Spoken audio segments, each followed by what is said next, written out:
Pemirsa, jalan lintas Merah 2 yang menghubungkan desa Blangcut menuju desa Dayah Kruet, Kecamatan Merah 2, Kabupaten PD Jaya hingga kini masih tergenang lumpur dan air. Ya, kondisi tersebut menghambat aktivitas warga, terutama pengguna kendaraan roda 2. Sementara di Kabupaten Aceh Tamiang Aceh, pembersihan lumpur terus dikebut.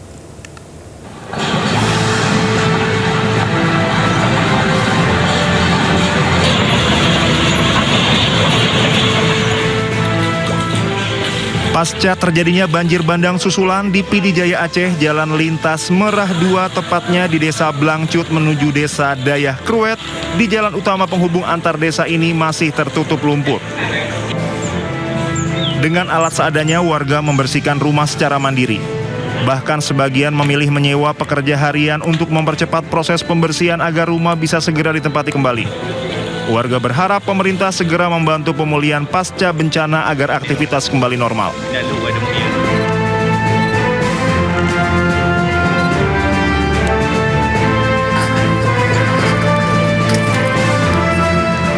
Sementara di Jalan Nasional Kabupaten Aceh Tamiang Aceh, pembersihan lumpur terus dikebut. Pembersihan dilakukan agar akses transportasi masyarakat kembali normal. Untuk memastikan percepatan penanganan, Menteri Pekerjaan Umum Dodi Hanggodo meninjau langsung pembersihan jalan terdampak banjir bandang tersebut. Dodi meminta pekerjaan dilakukan selama 24 jam dengan pembagian waktu siang hari pengangkatan lumpur di permukiman warga dan malam hingga subuh pembersihan di kawasan kota. Jadi ya memang kendala utama kalau dari pagi hingga sore kan traffic sangat kuat ya, sehingga teman-teman masih kerjanya susah. Jadi saya minta, kita kan kerja 24 jam di situ untuk mengejar waktu. Jadi pagi sampai dengan sore teman-teman akan mengumpulkan lumpur-lumpur dari lorong-lorong kanan kiri. Jadi kan mungkin ada yang lihat ya, ada beberapa alat berat kita yang disampaikan lagi dulu, tapi itu masih kurang, kita akan tambah lagi alat beratnya ya, kita akan tambah lagi. Dari Medan, saya lagi minta tolong Kepala Balai Jalan Medan dan Pembersihan jalan nasional dilakukan di ruas Kuala Simpang hingga batas Provinsi Sumatera Utara sepanjang kurang lebih 30 km. Untuk mendukung percepatan, Kementerian PU mengerahkan 22 unit alat berat dan 10 unit dump truck dengan target pembersihan rampung dalam 3 hingga 4 hari ke depan. Dari PD Jaya dan Aceh Tamiang Aceh, tim Liputan Anyus melaporkan. Pemirsa, banjir bandang yang menerjang wilayah Kabupaten Biren Aceh meluluh lantakan Bendung Karet Pesangan. Ya, Kementerian Pekerjaan Umum memastikan bendungan ini yang menjadi sumber air minum warga segera diperbaiki. Kerusakan parah terlihat pada struktur bendung yang melintang di antara desa Pesangan Kapa dengan Pesangan Mesanah.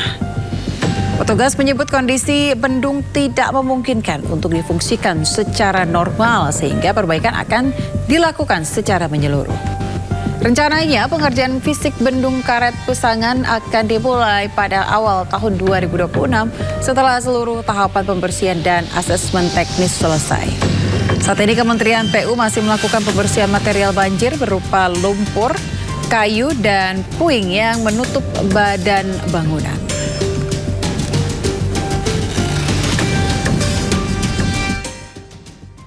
Akibat bencana alam ini juga Bendung Karet Pesangan mengalami kerusakan dan bisa dikatakan rusak berat, dan saat ini kami masih proses tanggap darurat dengan melakukan pembersihan sampah-sampah, baik itu sampah-sampah berupa kayu-kayu ataupun kayu-kayu gelondongan yang akan kami bersihkan di Kerumbusangan.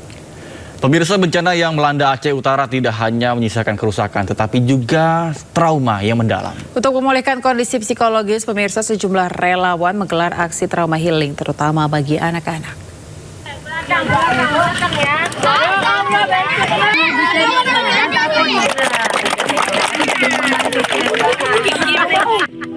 Trauma healing diikuti puluhan anak-anak korban bencana sejak sebulan terakhir hidup dalam ketakutan akibat banjir besar dan longsor yang merusak rumah serta lingkungan mereka. Melalui berbagai permainan edukatif seperti bernyanyi, menggambar, hingga dongeng interaktif, para relawan berupaya mengembalikan keceriaan anak-anak. Gak katakan,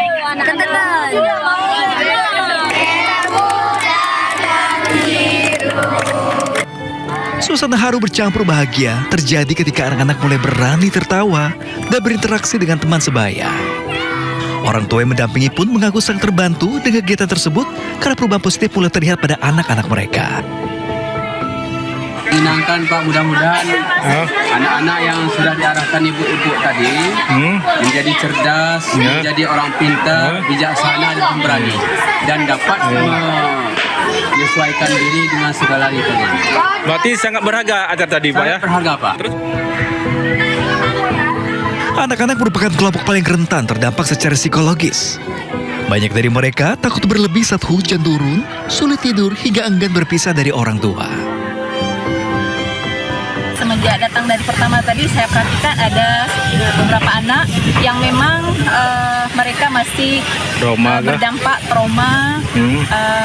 Kemudian dengan kehadiran kami di sini kami perhatikan setelah observasi tadi antusias dan alhamdulillah mereka lebih ceria lagi. Insya Allah semoga kedepannya lebih baik lagi. Proses pemulihan pasca bencana di Aceh Utara masih terus berjalan. Sementara dukungan psikososial menjadi bagian penting memastikan masa depan anak-anak tetap terlindungi. Dari Aceh Utara Aceh, Muhammad Jafar, iNews melaporkan. Pemirsa, Presiden Prabowo Subianto percepat bangunan kampung haji dan hunian warga terdampak bencana Sumatera. Dalam pertemuan bersama Kepala BPI dan Antara Rosan Ruslan di Kartanegara Sabtu malam, pemirsa, Presiden Prabowo meminta laporan perkembangan kampung haji di Kota Makkah. Presiden Prabowo menegaskan visinya agar seluruh jemaah haji Indonesia memperoleh tempat dan fasilitas penginapan yang nyaman dengan lokasi yang dekat dengan Masjidil Haram. Presiden Prabowo juga meminta laporan perkembangan pembangunan 15.000 hunian yang dibangun BPI dan Antara bagi warga terdampak di Sumatera. Dalam laporan Menteri Rosan, 500 hunian akan siap pada minggu ini.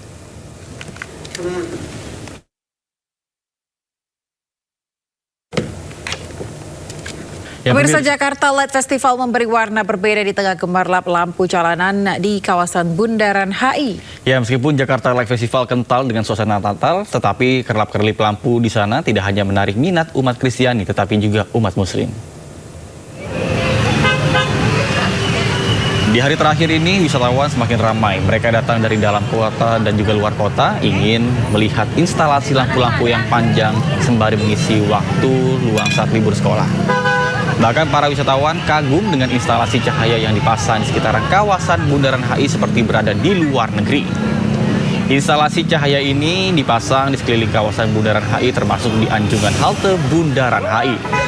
Gemerlap lampu dan instalasi cahaya ini dirancang untuk menciptakan suasana hangat bernuansa Natal sekaligus menghadirkan pengalaman visual masyarakat yang melintas maupun sengaja datang menikmati suasana malam Jakarta.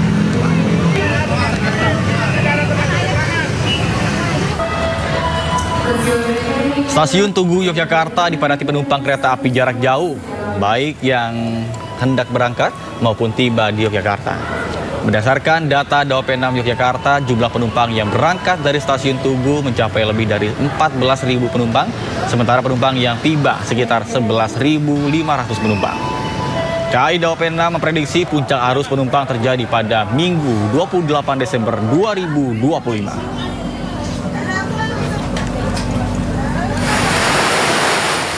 Sementara itu, pemirsa, hujan lebat melanda pelabuhan Ciwandan, Cilegon, Banten. Namun pemudik tetap semangat untuk bisa melanjutkan perjalanan memasuki lambung kapal. Meski demikian, pergerakan masyarakat di jalur penyeberangan utama nasional terpantau masih terkendali. Berdasarkan data Posko Angkutan Natal dan Tahun Baru 2025-2026, per Jumat lalu, data Posko Merak yang mencakup Pelabuhan Merak, Ciwandan, dan BBJ Bojonegara mencatat 123 trip kapal beroperasi selama 24 jam dan total penumpang yang menyeberang dari Jawa ke Sumatera mencapai 33.910 orang.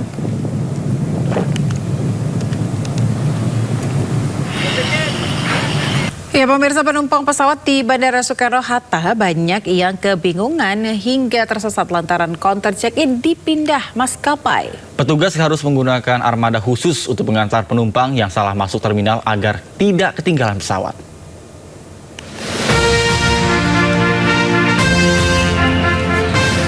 Di musim libur kali ini, banyak penumpang di Bandara Soekarno-Hatta yang tersesat karena sejumlah maskapai penerbangan pindah tempat keberangkatan. Seperti maskapai Lion Air yang sebelumnya di Terminal 2E pindah ke Terminal 1B. Begitu juga dengan maskapai Citylink yang sebelumnya di Terminal 3 pindah ke Terminal 1C. Tidak sedikit penumpang yang kebingungan atau salah menuju terminal, sementara waktu keberangkatan semakin dekat. Banyak terima kasih untuk Polres Bandara Soekarno-Hatta telah menyampaikan saya karena kebingungan dari Terminal A ke karena waktu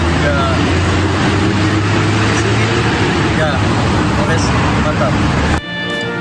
Sementara itu, aparat Polresta Bandara Soekarno-Hatta sigap memberikan bantuan kepada penumpang yang meminta diantarkan langsung ke terminal tujuan menggunakan mobil khusus bandara agar lebih cepat dan aman.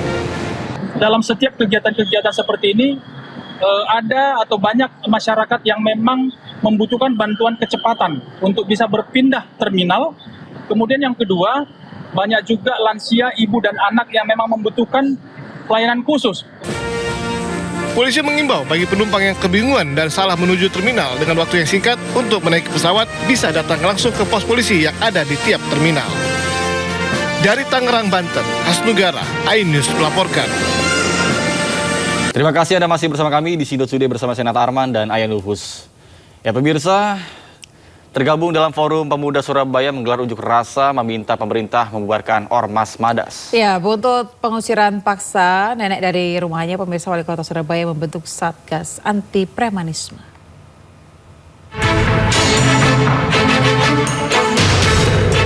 Ratusan orang menggelar unjuk rasa di depan gedung Geraha di Surabaya menuntut pemerintah membubarkan Ormas Madas. Aksi ini merupakan buntut dugaan penganiayaan dan pengusiran paksa terhadap nenek berusia 80 tahun Elina Wijajanti dari rumahnya oleh sekelompok orang diduga anggota Ormas Madas. Masa pun menilai Ormas Madas telah meresahkan warga. Selain itu, masa juga meminta polisi mengusut tuntas kasus ini. Jadi hari ini adalah pernyataan sikap perwakilan daerah rakyat Surabaya, jumlahnya mungkin 50-100 orang, untuk segera kepolisian mengambil sikap atau menaikkan status tersangka kepada para pelaku yang sudah viral videonya, wajahnya di mana-mana. Sikap kita jelas, tuntutan kita jelas, bubarkan ormas ini. Karena ormas ini dalam riwayat di Surabaya selalu bikin ulah. Premanisme, kriminal, sampai pada akhirnya terjadi kepada nenek Elina ini. Pemerintah Kota Surabaya pun memberikan perhatian khusus terhadap kasus ini. Wali Kota Surabaya Eri Cahyadi mendesak Polda Jawa Timur menindak aksi premanisme. Selain itu, Pemkot Surabaya juga telah membentuk Satgas Anti Preman dengan melibatkan TNI, Polri, serta perwakilan dari suku-suku yang tinggal di wilayah administrasi Kota Surabaya. Kemarin viral terkait nenek ya, yang dilakukan oleh Ormas. Itu sudah ditangani oleh Polda. Jadi kejadiannya ini harus tidak boleh berhenti. Sisi hukum harus berjalan. Maka di Surabaya ini akan kita bentuk Satgas Anti Preman. Yang di sana itu ada TNI, ada Polri, dan ada seluruh suku yang ada di kota Surabaya. Sebelumnya pengusiran seorang nenek berusia 80 tahun bernama Elina Wijajanti dari rumahnya oleh sekelompok orang yang diduga anggota Ormas Madas ramai di media sosial. Peristiwa tersebut menjadi perhatian Wakil Wali Kota Surabaya dan meminta polisi mengusut tuntas kasus tersebut. Dari Surabaya, Jawa Timur, Hari Tambayong, iNews melaporkan. Pemirsa, sejumlah warga mendatangi rumah kos nenek Elinda yang sempat viral diusir dari rumahnya oleh sekelompok orang. Ya, warga bertemu nenek Elinda untuk klarifikasi terkait pengusiran rumah tersebut. Datang dengan membawa sejumlah bahan pokok, puluhan orang dari organisasi Madas Sedara menemui nenek Elina di sebuah rumah kos di kawasan Balongsari, Kecamatan Tandes, Surabaya. Mereka datang untuk klarifikasi bahwa pengusiran nenek tersebut bukan dilakukan anggota Ormas Madas Sedara. Menurut koordinator Madas, yang mengusir nenek Elinda adalah oknum. Madas juga mengecam pengusiran nenek Elinda dan menuntut agar oknum yang terlibat ditindak secara hukum. Jadi kita tidak main-main, kita membentuk Ormas Madas ini bukan mau menyakiti orang lain. Kita tujuan itu mau membantu Jadi kalau kita sudah banyak 1.000 orang, kita sumbangan 10 ribuan, itu kan banyak jadi untuk membantu yang membutuhkan bantuan bisa kasih bantuan. Itu tujuannya, bukan mau jadi proses hukum itu harus benar-benar dipatuhi bahwa negara kita negara hukum. Semua ada prosesnya dan kita tidak bisa bergerak sendiri-sendiri tanpa ada aturan. Semua itu sudah jelas aturan hukumnya. Ya pemirsa, sebelumnya viral di media sosial seorang nenek di Surabaya, Jawa Timur diusir sekelompok orang dari rumahnya. Tidak hanya diusir pemirsa, kelompok yang diduga ormas ini juga membongkar rumah nenek berusia 80 tahun tersebut. Saya sudah dengan baik-baik. Iya. Cari anaknya tak bawa keluar. Ini rumahnya siapa? Rumahnya siapa? Kan tunjukkan rumahnya siapa? Kan tunjukkan, saya minta surat itu tidak ditunjuk. Saya sudah menunjukkan. Sekarang kita sudah gak bicara surat. Percuma pakai surat. Mau ini saya punya kok gak bicara surat. Ayo ibu keluar. Ayo. Inilah rekaman video saat nenek berusia 80 tahun diusir sekelompok orang dari rumahnya di kawasan Jalan Sambi Kerep, Surabaya. Nenek bernama Elina Wijayanti ini bahkan diseret hingga diangkat paksa keluar rumah. Tidak hanya itu, sejumlah berkas pribadinya juga dirampas oleh sekelompok orang ini. Bahkan rumah Elina dibongkar hingga rata dengan tanah. Akibatnya, Elina melaporkan peristiwa yang dialaminya ke Polda Jawa Timur. Orang banyak surat baju merah tulisan tulisannya Madas Malika. Ada berapa orang? Banyak. Orangnya banyak. Usiran secara paksa. Gini aja, pasal apa aja ya, yang dilaporkan? Ya, jadi sementara ini 170. 170. Ya, jadi pengeroyokan. Setelah viral di media sosial, Wakil Wali Kota Surabaya Armuji mengecam aksi premanisme dari sekelompok orang itu. Armuji meminta masalah lahan ini untuk diselesaikan melalui jalur hukum. Saya nggak melihat benar dan salah, enggak. Melihat kemanusiaannya itu loh. Itu melihat kemanusiaannya. Semua orang melihat seperti itu. Bener, sampean pendidikan masuk gak ngerti. Sampean bayari korak itu piro sih, Pak? Saya kira proses hukum ya enak, sah, semuanya legal, smooth dan tidak terjadi keributan. Hingga saat ini, kasus pengusiran dan sengketa tanah tersebut masih ditangani Polda Jawa Timur. Dari Surabaya, Jawa Timur, Rahmat Ilyasan, iNews melaporkan. Bantai Vietnam lewat skor 7-3 dalam laga semifinal Piala AFF Futsal U19 2025. Sementara itu Garuda Muda U16 lolos ke partai final. Pemirsa usai menahan imbang tim tuan rumah Thailand lewat skor 3-3. Dan informasi ini pemirsa sekaligus menutup iNews. Maksud kami program Sindo Today hari ini. Anda bisa menemukan informasi terbaru lainnya di sindonews.com. Bisa arahkan bola menuju gawang dari Vietnam.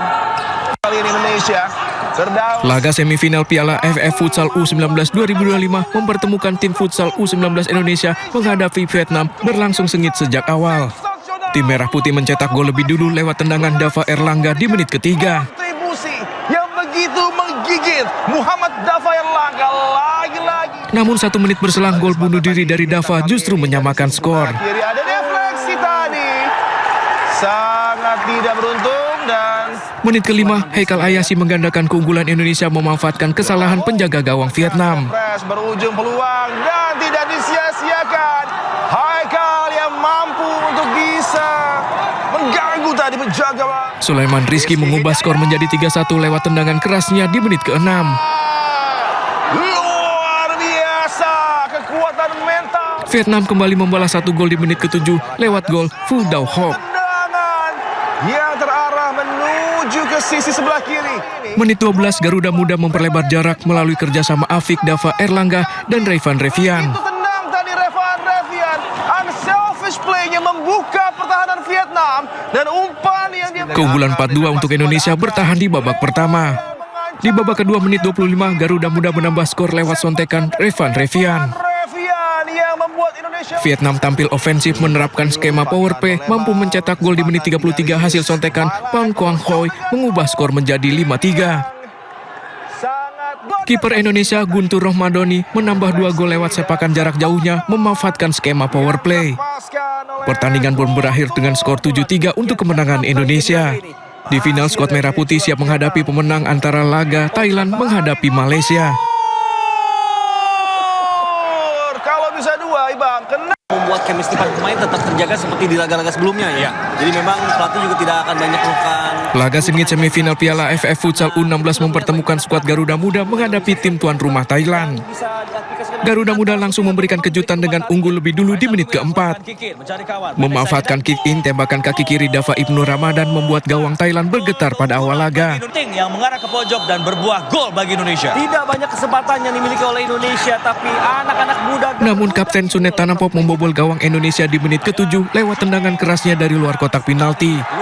Dilakukan oleh sang kapten Sunet Tanampop sampai di Muhammad Dava kembali membawa Indonesia unggul 2-1. Gol dicetak lewat aksinya mengolah bola melewati 3 pemain lawan termasuk kiper.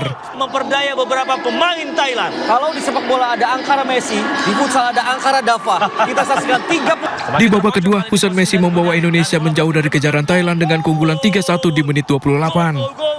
Oleh Hudson Messi setelah berhasil merebut bola. Tidak tergantikan perannya. Namun tuan rumah berhasil memperkecil ketertinggalan menjadi 2-3 lewat tembakan Wangsil Pak Hun Pano. Indonesia mengembangkan permainan. Berhasil lolos. Thailand menyamakan skor di menit 33 kembali melalui aksi Wangsil Pak Hun Pano menuntaskan umpan Bonyarit. Meski imbang, tim futsal Indonesia U16 berhak lolos ke final ajang Piala AFF Futsal U16 2025. Masih berada di udara, kita saksikan satu set piece yang Pemirsa Sindo Today, kita awali informasi Gunung Merapi kembali erupsi meluncurkan awan panas 2 km. Sejumlah wisatawan di kawasan Merapi panik saat melihat awan panas menuruni lereng gunung.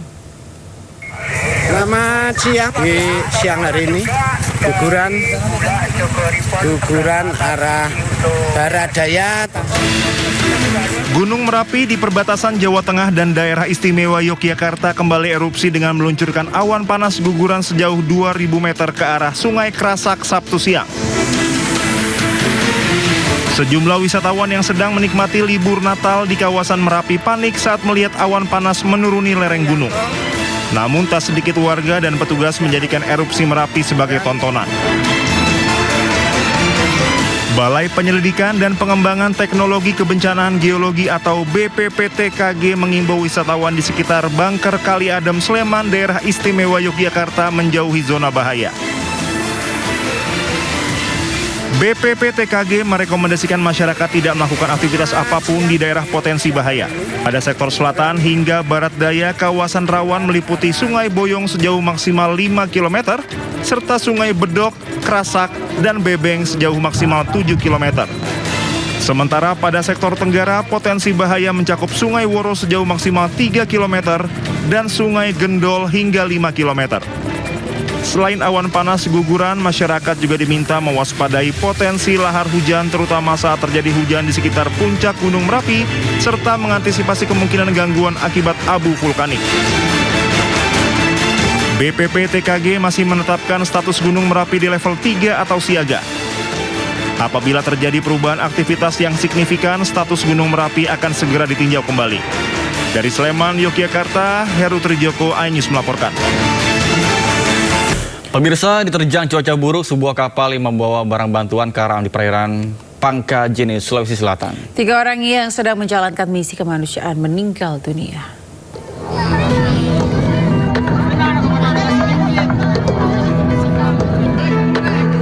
Diterpa cuaca buruk, kapal motor layar KLM Fitri Jaya tenggelam di perairan Kabupaten Pangkajene dan Kepulauan Pangkep saat dalam perjalanan membawa bantuan kemanusiaan ke Pulau Saropo. Insiden tragis ini merenggut 3 korban jiwa.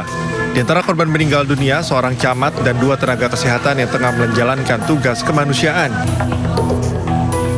Suasana duka pun mengiringi kedatangan para korban sebelum akhirnya dibawa ke rumah duka menggunakan ambulans. Sebelumnya, kecelakaan kapal KLM Fitri Jaya terjadi sekitar pukul 10:50 waktu Indonesia Tengah di perairan antara Pulau Podang-Podang dan Pulau Sarapo Lampo, Kabupaten Pangkep. Kapal naas ini membawa 11 orang penumpang dan sejumlah barang untuk bantuan kemanusiaan. Namun di tengah perjalanan, cuaca tiba-tiba berubah ekstrim. Hujan lebat disertai angin kencang membuat kapal hilang kendali hingga akhirnya tenggelam. Menurut BPBD Pangkep, beratnya muatan kapal serta cuaca ekstrim semakin memperburuk situasi.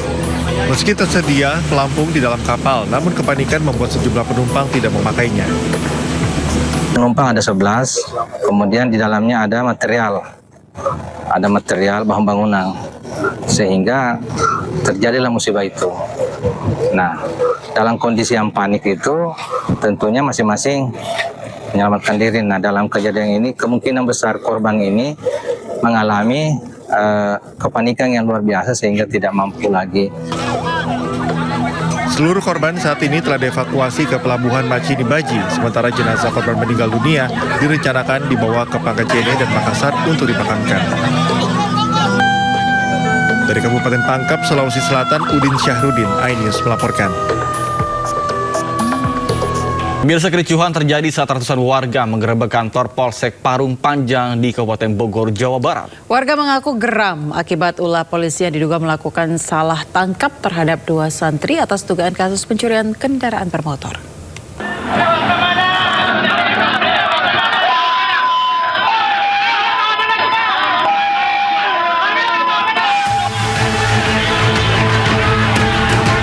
Ratusan warga langsung mengamuk saat mengepung kantor Polsek Parung Panjang di Kabupaten Bogor, Jawa Barat. Sejumlah perwira polisi bahkan nyaris diamuk massa usai terlibat adu mulut hingga diwarnai baku hantam.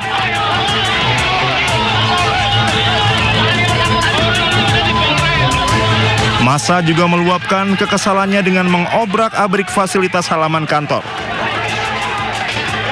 Kericuhan berhasil diredam setelah polisi berhasil menenangkan warga.